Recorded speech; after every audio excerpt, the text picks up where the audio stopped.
अस्सलाम वालेकुम दोस्तों, आज हम आपको ऐसे मुल्क की सैर करवाने जा रहे हैं जो 2050 में ज़िंदगी गुजार रहा है। ऐसा कंट्री जिसका नाम लेते ही सिर्फ एक चीज़ जहन में आती है, वो है क्वालिटी प्रोडक्ट्स। जी हाँ, आज हम सैर करने जा रहे हैं जापान की। जापान के लोग कैसी ज़िंदगी गुजार रहे हैं, क्या हम जापान जाकर रह सकते हैं? जापान के लोग कुछ ऐसी चीज़ें करते हैं जो पूरी दुनिया में नहीं होती। जापान के पास ऐसी क्या टेक्नोलॉजी है जिसे 2050 की टेक्नोलॉजी कहा जाता है? पाकिस्तानी किस तरह जापान जा सकते हैं? इन सब सवालों का जवाब जानने की कोशिश करेंगे आज की इस वीडियो में। आज की वीडियो बहुत इंटरेस्टिंग होने वाली है, एंड तक ज़रूर देखिएगा। चलें अब निकलते हैं जापान के एक शानदार सफ़र पर। इस कंट्री का ऑफिशियल नाम स्टेट ऑफ जापान है। इसका लफ्ज़ी मतलब है सूरज निकलने की जगह। जनूबी एशिया का ये जजीरा नुमा मुल्क है। इस मुल्क की कुल आबादी 12 करोड़ 40 लाख के करीब है।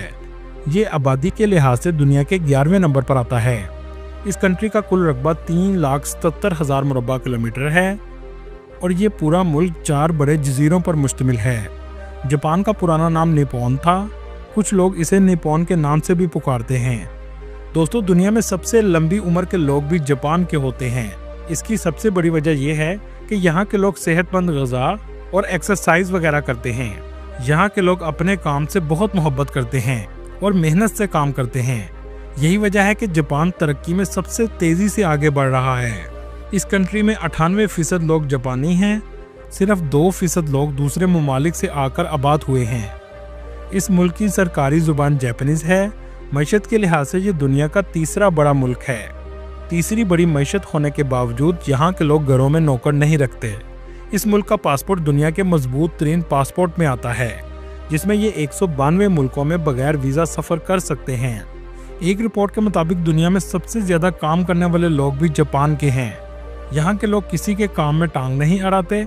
जापानी लोग दुनिया भर में अपनी मुनफरद सकाफत, मेहनती रवैये और जदीद तर्ज की ज़िंदगी गुजारने वाले लोग समझे जाते हैं।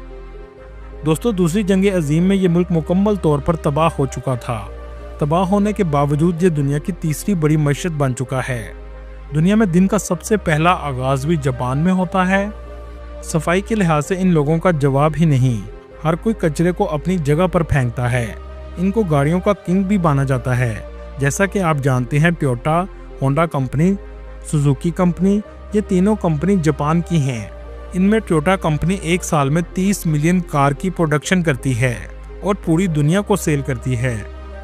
खुदकुशी करने वालों में भी जापान सर-ए-फहरिस्त है। इसकी वजह ये बताई जाती है कि ये अपने काम में इस हद तक मसरूफ़ रहते हैं कि अपनी ज़िंदगी में इंटरटेनमेंट को मुकम्मल तौर पर ख़त्म कर देते हैं और डिप्रेशन में आकर खुदकुशी कर लेते हैं।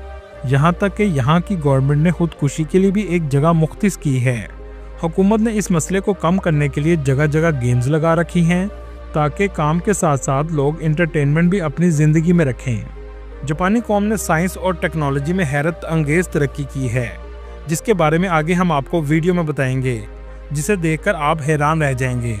दोस्तों, जापान के लोग ज़्यादातर सच बोलते हैं। आपको बहुत कम लोग झूठ बोलने वाले और धोखेबाज मिलेंगे। ये अपनी जिम्मेदारी खुद लेते हैं, कभी भी दूसरों पर जिम्मेदारी नहीं डालते। आज का काम आज ही करते हैं, कल पर नहीं डालते। अगर आप यहाँ काम करने जाएं तो आपको अपनी ज़िंदगी का स्टाइल बदलना पड़ेगा, वरना आप कभी भी जापान में नहीं रह सकते। दोस्तों, यहाँ आपको एक अहम बात बताता चलूँ।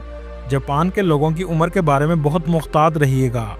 जो लोग आपको देखने में 10 या 12 साल के नजर आएंगे, असल में वो 20 से 25 साल के भी हो सकते हैं। इसलिए आपको देखने में धोखा भी मिल सकता है। जितनी टेक्नोलॉजी जापान इस्तेमाल करता है, दुनिया में कोई कंट्री इतनी टेक्नोलॉजी इस्तेमाल नहीं करता। इसी वजह से टेक्नोलॉजी इस्तेमाल करने में ये पहले नंबर पर आते हैं। जापान दुनिया के सबसे महफूज तरीन ममालिक में आता है। आप यहाँ से भी अंदाज़ा लगा सकते हैं कि क्राइम की शरह सिर्फ 0.2% है। कैद की सख्तियाँ और अदालतों में तेज़ी से फैसले मुजरमों को जुर्म करने से रोकते हैं। अगरचे जापान मजमूई तौर पर महफूज है, लेकिन साइबर क्राइम और घरेलू तशद्दुद जैसे वाक़यात में इजाफा हो रहा है। जापान कम जराइम का रिकॉर्ड पूरी दुनिया के लिए एक मिसाल है। दोस्तों, जब नाम जापान का आता है तो इसे दुनिया की सबसे बड़ी इलेक्ट्रॉनिक कंट्री में गिना जाता है। इसी वजह से इस मुल्क की GDP $4.4 ट्रिलियन है। और यहाँ के लोगों की सालाना आमदनी $35,000 है, जो पाकिस्तानी 1 करोड़ के बराबर है और इंडियन 30 लाख के बराबर है।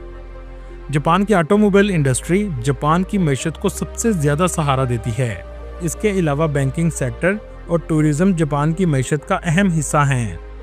जापान का कैपिटल टोक्यो है, जो दुनिया के सबसे ज़्यादा आबादी वाले शहरों में आता है। टोक्यो में ज़िंदगी तेज़ और बहुत जदीद है। आपको हर वक्त लोगों का रश नज़र आएगा। यहाँ के लोगों का लाइफस्टाइल दुनिया में सबसे बेहतरीन माना जाता है। यहाँ अक्सर 90 साल से भी ज़्यादा उम्र के लोग सेहतमंद और चलते फिरते नजर आएंगे। टोक्यो सिटी की कुल आबादी 3.5 करोड़ के करीब है। यहाँ के रेस्टोरेंट पूरी दुनिया में सबसे ज़्यादा फेमस हैं और यहाँ के लोग खाने में सुशी के दीवाने हैं। हर दूसरा रेस्टोरेंट यहाँ आपको सुशी का नजर आएगा। टोक्यो के रेलवे स्टेशन में आपको सबसे ज़्यादा रश देखने को मिलेगा। कहा जाता है 30 लाख से भी ज़्यादा लोग रोज़ाना इस स्टेशन से सफ़र करते हैं। बात हो ट्रेन की, तो इसमें भी जापान दुनिया में पहले नंबर पर है। सबसे पहली बुलेट ट्रेन जापान में चलाई गई थी, जो 320 किलोमीटर फी घंटा की रफ्तार से चलती है, लेकिन इतनी स्मूथ है कि आप इतनी स्पीड में भी सफ़र करते हुए चाय पी सकते हैं। टोक्यो दुनिया के सबसे महंगे तरीन शहरों में आता है। यहाँ महंगाई बहुत ज़्यादा है। दोस्तों, यहाँ एक ऐसा स्क्वायर मौजूद है जहाँ 300 से भी ज़्यादा लोग ज़ेब्रा क्रॉसिंग क्रॉस करते हैं। इसे शुबाया क्रॉसिंग कहा जाता है। वैसे ये मंजर देखने टूरिस्ट बहुत ज़्यादा आते हैं। इस शहर की स्ट्रीट्स में भी आपको हर वक्त लोगों का रश नज़र आएगा। Restaurant, shopping centre, gaming centre हर जगह देखने को मिलेंगे। दोस्तों, यहाँ आपको एक बात बताता चलूँ, एक बार जापान की ट्रेन सिर्फ 1 मिनट लेट हुई थी तो पूरे ट्रेन डिपार्टमेंट में हंगामा मच गया था। दोस्तों, टोक्यो का सबसे फेमस एरिया शुबाया है। इस एरिया में वेंडिंग मशीन आपको बहुत ज़्यादा नज़र आएंगी। शॉपिंग के लिए भी लोग इस जगह बहुत ज़्यादा आते हैं। इस एरिया में बहुत से ऐसे इलेक्ट्रॉनिक स्टोर मौजूद हैं जो टैक्स फ्री हैं, जहां से सामान बहुत सस्ता मिल जाता है। इस एरिया को आप न्यूयॉर्क के टाइम्स स्क्वायर जैसा भी कह सकते हैं। काफ़ी हद तक इससे ये मिलता जुलता है। टेक्नोलॉजी का इस्तेमाल यहाँ बाथरूम में भी किया जाता है। ऐसे जदीद बाथरूम मौजूद हैं, आपको लगेगा जैसे आप 2050 में आ गए हों। हर चीज़ डिजिटल है। दोस्तों, क्या आपने कभी ट्रेन पटरी के नीचे चलते हुए देखी है? नहीं? तो चले मैं आपको दिखाता हूँ। ये है वो ट्रेन जिसकी पटरी ऊपर की तरफ है और ट्रेन नीचे ऐसे चल रही है जैसे आप किसी फ्यूचर में जा रहे हों। आप जब भी जाएं तो इस स्काई ट्रेन का सफ़र ज़रूर कीजिएगा। टोक्यो की दूसरी तरफ सबसे फेमस स्ट्रीट शिनजुका है। बुलंदो बाला इमारतें, हर तरफ शॉपिंग सेंटर आपको नज़र आएंगे। टोक्यो का रात का नज़ारा तो देखने लायक होता है। पूरी दुनिया में जापान की नाइट लाइफ बहुत फेमस है। ऐसे लगेगा जैसे दिन अब ही हुआ है। वर्ल्ड वार 2 के बाद जापान की बनी हुई चीज़ें दुनिया की सबसे नकम्मी चीज़ें समझी जाती थीं, लेकिन कुछ देर बाद क्वालिटी कंट्रोल सिस्टम शुरू हुआ और जापान की चीज़ों का मेयार बेहतर होना शुरू हो गया। इसमें इस हद तक बेहतरी आई कि सबसे बेहतरीन चीज़ आज जापान की समझी जाती है। इनकी करेंसी की बात करें तो इनकी करेंसी जापानीज येन है, जो पाकिस्तानी 2 रुपये के बराबर और इंडियन 0.98 रुपये के बराबर है। बचपन में आपने सेगा गेम तो ज़रूर खेली होंगी। इस गेम को भी जापान ने ही बनाया था। दोस्तों, इस कंट्री में टूरिस्ट बहुत ज़्यादा आते हैं। 2023 की रिपोर्ट के मुताबिक 20 मिलियन लोगों ने इसका विज़िट किया। ये ऐसा कंट्री है जहां आप कुदरती खूबसूरती, जदीद लाइफस्टाइल और तारीखी मकामात तीनों चीज़ें देखने को मिलती हैं। इसी वजह से ये कंट्री टूरिस्ट की सबसे ज़्यादा अट्रैक्शन की वजह है। दोस्तों, यहाँ आपको कैप्सूल हॉस्टल भी देखने को मिलते हैं। बहुत से टूरिस्ट इनमें स्टे करते हैं क्योंकि यहाँ रहाइश बहुत महंगी होती है और ये हॉस्टल्स बहुत सस्ते होते हैं। जापान की ट्रेन सिर्फ उल्टी ही नहीं चलती, बल्कि इनकी टनल भी बनाई गई हैं जो एक जजीरे से दूसरे जजीरे में पानी के अंदर से गुजरती हैं। टोक्यो से नॉर्थ की तरफ आप सफ़र ज़रूर कीजिएगा। इस इलाके में बर्फ़बारी भी बहुत ज़्यादा होती है और ट्रेन को समुंदर के अंदर से गुजारा जाता है। दोस्तों, आपने डोरेमोन के कार्टून तो देखे होंगे। इन कार्टून का पूरा विलेज में मौजूद है। ये कार्टून भी जापान के हैं। ये गांव टोको आका सिटी के पास है। ये इलाका डोरेमोन के राइटर को ऑनर देने के लिए ऐसा बनाया गया है। जापान के गांव भी शहर की तरह बहुत साफ सुथरे और तारीखी हैं, जिनमें शिकागो और क्योटो सबसे फेमस हैं। यहाँ आकर आप जापान के कल्चर को भी देख सकते हैं और इमारतें भी आपको तारीखी जापानी कल्चर की नज़र आएंगी। दोस्तों चले अब आपको बताते हैं जापान में कुछ ऐसी चीजें होती हैं जो पूरी दुनिया में नहीं होती। आपने स्ट्रीम बाथ या हॉट बाथ का नाम तो सुना होगा। क्या आपने कभी नूडल बाथ का सुना है? जी हाँ, जापान में नूडल बाथ भी लिया जाता है और लोग नूडल के सूप में नहाते हैं।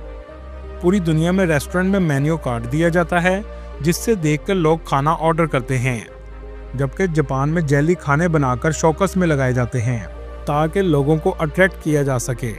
दोस्तों आपने किटकैट चॉकलेट तो खाई होगी, लेकिन जापान में इसके अजीबोगरीब किस्म के फ्लेवर खाने को आपको मिलेंगे जो दुनिया में कहीं नहीं मिलेंगे।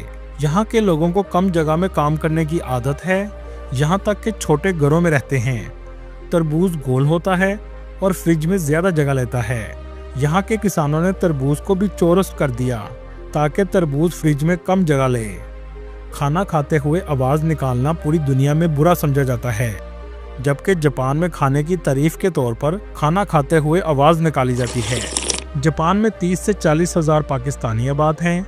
ज़्यादातर टोक्यो सिटी और ओसाका सिटी में रहते हैं, जबकि इंडियन की तादाद 50 से 60 हजार के करीब है। जापान का ओसाका सिटी भी टोक्यो की तरह बहुत खूबसूरत और जदीद है। ऊंची ऊंची इमारतें, शॉपिंग सेंटर हर जगह नजर आएंगे।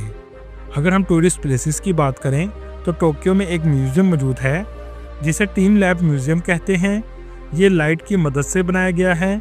अगर आप इसके अंदर जाएंगे तो आपको हर तरफ मुख्तलिफ लाइट्स नजर आएंगी।